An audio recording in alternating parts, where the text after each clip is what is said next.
The other thing I wanted to just quickly talk about is we have now finally published Fidel Castro Exposes the Synthetic Left.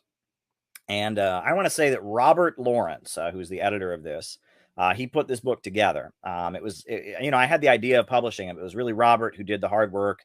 He got the cover laid out. He got the interior, the pages laid out. I wrote the introduction, but Robert Lawrence made this book happen. He was in touch with the Cuban embassy and others to make sure we had the proper permissions. He then stayed on top of getting it published. He did a really good job with this book. This book it turned out really nice. I got my first shipment of books today. And I opened them up and I thought, this is a win. This is good. This is really good stuff. I'm really happy with how this book turned out. Yeah, I mean, if you want to get a copy, you can do that. I'm actually going to read to you the introduction to Fidel Castro Exposes the Synthetic Left. I'm just going to read you the introduction to the book because this is not a short book, mind you. This is almost 300 pages of the writings of Fidel Castro, the columns that he wrote where he talked about the CIA and drugs. He talked about Obama. He talked about, the brainwashing from mainstream media. And yeah, I mean, it's really tremendous. And Amazon banned this book, basically. They would refuse to publish it. They kept insisting we didn't have the copyrights when we do. We showed them backwards and forwards that this was a public domain book. They still wouldn't publish it. So if you buy it, you ain't buying it from Amazon. The online book distributor is linked below. You won't be buying it from Amazon because they banned it. But this is our book, Fidel Castro's writings on the synthetic left. And so I'm just going to read you. I am going to read you the introduction to the book that I wrote. So there you go. This is my introduction that I wrote to Fidel Castro Exposes the Synthetic Left. Fidel Castro is loved by the progressive people of the world. He led the national liberation struggle and socialist revolution on the island of Cuba. In doing so, he brought literacy, employment, and health care to millions of people. The Cuban educational system has been praised by renowned educational scholars like Jonathan Kozol, and Ban Ki-moon described Cuba's medical school as the greatest in the world. But the achievements of the Cuban Revolution, which Fidel Castro led, go far beyond the island 90 miles south of Florida. Cuba has always stood with oppressed people fighting for their freedom. Cuba sent soldiers to defend Angola from an invasion. Cuba was praised excessively by Nelson Mandela for its relentless support for the struggle against apartheid in South Africa. Cuba's literacy volunteers and medical aid have touched the lives of people on almost every continent. Despite a criminal blockade and unending efforts to topple the Communist Party, the Cuban Revolution has a list of accomplishments that continue to grow.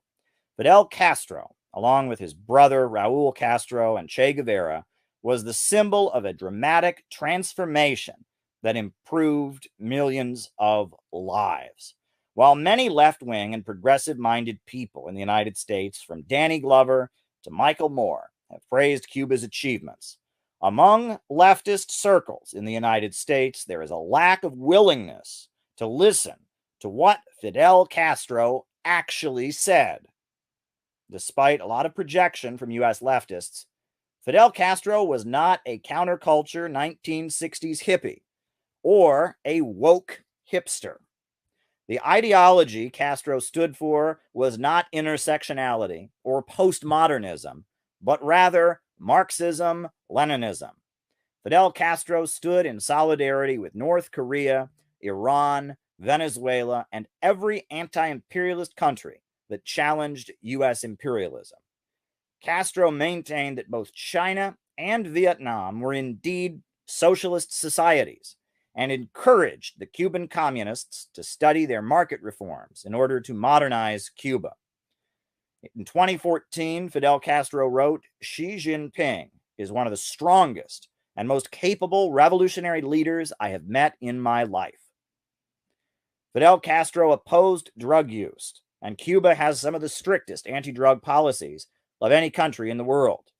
Tourists and other visitors to the island are always warned about the harsh consequences of being caught with drugs, even marijuana.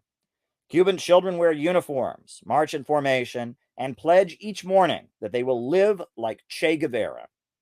Fidel Castro was a leftist, but his ideology was not liberal deconstructionism of American academics. Fidel Castro was illiberal and anti-imperialist, and instead of deconstructing Cubans with a narrative of identity politics, he unified them as a solid bloc against the Wall Street monopolists and their military threats. This book has been assembled by the Center for Political Innovation, edited by Robert Lawrence, to give voice to what Fidel Castro actually believed and contrast it with the woke or synthetic leftism being promoted in U.S. society.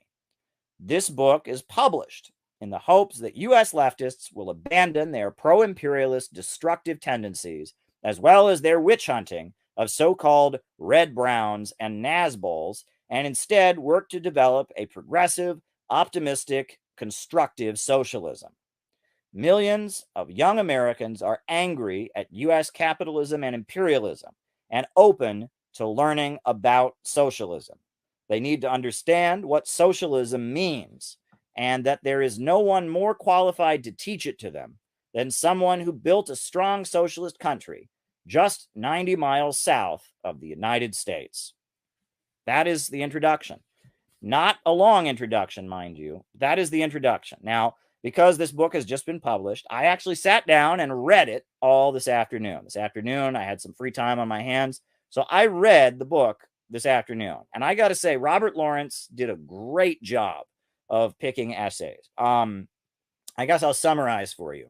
The first two essays that Fidel Castro that are in here, the World Government Part 1, the World Government Part 2, Fidel Castro quotes this writer, Daniel Estulin. And Daniel Estulin writes about how U.S. mainstream media brainwashes people, and how since the 1920s and 30s, but especially after the Second World War, U.S. mainstream media, rock music, MTV, has been cultivated to brainwash, to kind of get Americans into a hypnotic state so they don't seriously think about politics, and how that accompanied MK Ultra. And he talks about how Western media is brainwashing. MTV is brainwashing. The Beatles were cultivated to kind of get people into a trance, and how basically, there's a reason that they have TV screens everywhere in the United States, just pumping propaganda at you 24/7. It's to keep you from thinking. And he's talking especially about the minds of young people and how important it is to keep that out of Cuba. I mean, that stuff was really great. He has a section about imperialism and drugs, and he talks about how in Bolivia, they're fighting for the right of the people to drink coca tea because that's not cocaine, and how the imperialists are being hypocritical and attacking Bolivia over the coca tea because they're the main, drug dealers around the world. They're tied up with the narco gangs, etc. He gives us, he remarks about, the Ninth Congress of the Young Communist League of Cuba and the future of young people and what socialism means for young people. He talks about North Korea and how Obama was threatening war against North Korea. A great essay about that, and about how Obama is like pushing us basically to World War III at the time, and how North Korea has been, brutally attacked, and how, the U.S. imperialists threatened atomic bombs against them. He talks about the Soviet Union and the victory over fascism. He talks about the Federal Reserve System and where it came from, and how the U.S. economy is basically rigged by the big banks. He talks about the killing machine, is what he calls the military-industrial complex, the killing machine. And he goes into detail about how basically, the U.S. economy is based on war and destruction. He talks about how George W. Bush, is somebody who is psychological. He does like a psychoanalysis of George W. Bush. It's fascinating. He says Bush expects everything will be solved with a bang. And he talks about how Bush, if you read his facial expressions, he's not actually very smart. He doesn't really know what's going on. He just has a set of phrases that are memorized, and he doesn't quite know how to react with people. He has kind of a psychoanalysis of President Bush that I thought was fascinating. He talks about Obama getting the Nobel Prize. He talks about Hugo Chavez and what made Hugo Chavez a political genius, and how, he talks about Hugo Chavez giving this 9-hour speech, on how to improve the country. And it's interrupted by this right-wing woman who just interrupts Hugo Chavez in the middle of his speech. And Hugo Chavez just lets her talk, and he lets her just give all these personal attacks on him, interrupting his big 9-hour speech. And then afterwards, he just makes some kind of joke and then just keeps speaking for another 9 hours or something. And it's like amazing about how Hugo Chavez was like a totally disciplined person who had amazing self-control. He talks about Nicaragua. There's an essay, The Overwhelming Victory of Daniel and the FSLN, talking about Nicaragua. And the last section, I mean, this is amazing. I mean, we didn't even plan this. I mean, it's like, you know, we put this together a couple months ago, and then we battled with Amazon. But the last section is about food sovereignty and the food crisis, and how he's basically predicting that because of U.S. imperialism, there's going to be food shortages all over the world. This is really important stuff. And what I really think is really good about this book, is I was reading the essays, is that Fidel is speaking to young people, and he was writing these essays before he died, right? This was after he retired. When he stepped down, when he was no longer playing a political role, he had a column in the daily newspaper in Cuba, in the Grandma daily newspaper. He had these columns, the reflections. And it's like he's saying, like, before I go, I want to make some things clear. And he's especially speaking to the younger kids, a lot addressed to the youth of Cuba.